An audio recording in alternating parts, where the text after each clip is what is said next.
Hello friends, একটি গুরুত্বপূর্ণ আপডেটে তোমাদের সকলকে স্বাগত।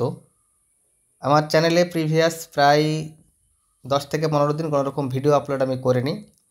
কোনো রকম তথ্য না থাকার জন্যই মূলত, এবং ইন্টারনাল কিছু প্রবলেম ছিল, তার জন্য ভিডিও আপলোড করতে পারিনি।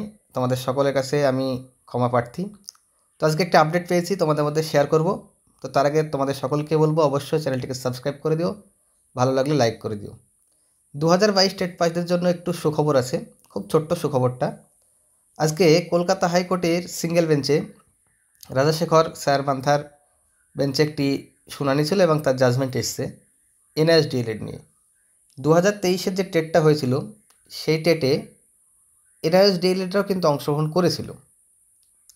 তো সেই এনআইএসডিএলএডরা অংশগ্রহণ করেছিল এবং তাদের রেজাল্ট যদি পাবলিশ হতো, তারা সার্টিফিকেটও পেত। তো 2022 ওয়েকমার্স এই সার্টিফিকেট যাতে তাদের না দেওয়া হয় সেই নিয়ে একটা কেস ফাইল করেছিল, তার জাজমেন্টটা হয়েছে। তাদের সার্টিফিকেট তো অবশ্যই দেওয়া যাবে না এবং তাদেরকে কোনোভাবেই আগামী রিক্রুটমেন্টে অংশগ্রহণ করতে দেওয়া যাবে না, এমনটাই জাজমেন্ট চলে আসে। এছাড়াও তাদের জন্য একটা আলাদা লিস্ট করতে বলা হয়, অর্থাৎ যারা এনআইএসডিএলএড এক্সাম দিয়েছিল, তো তাদের প্রত্যেকের জন্য একটা আলাদা লিস্ট করে রাখা, এবং তারা যাতে কোনোভাবে নিয়োগ প্রক্রিয়ায় অংশগ্রহণ করতে না পারে সেটাও পর্ষদকে দেখতে বলা হয়েছে। এটা মোটামুটি একটা ছোট্ট আপডেট ছিল।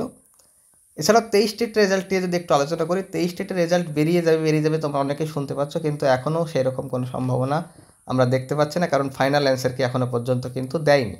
তো তোমরা অনেকে বারবার প্রশ্ন করছো দাদা 23-এর রেজাল্ট কবে দেবে। 23-এর রেজাল্ট কিন্তু এখনও দেওয়ার মতো সম্ভাবনা আমরা দেখতে পাচ্ছি না। অবশ্যই ফাইনাল অ্যান্সার কি দেবে, তারপরে হয়তো 23 স্টেটের রেজাল্টটা পাবলিশ হবে, এরকম মোটামুটি একটা ডেট পেয়ে যাবোই।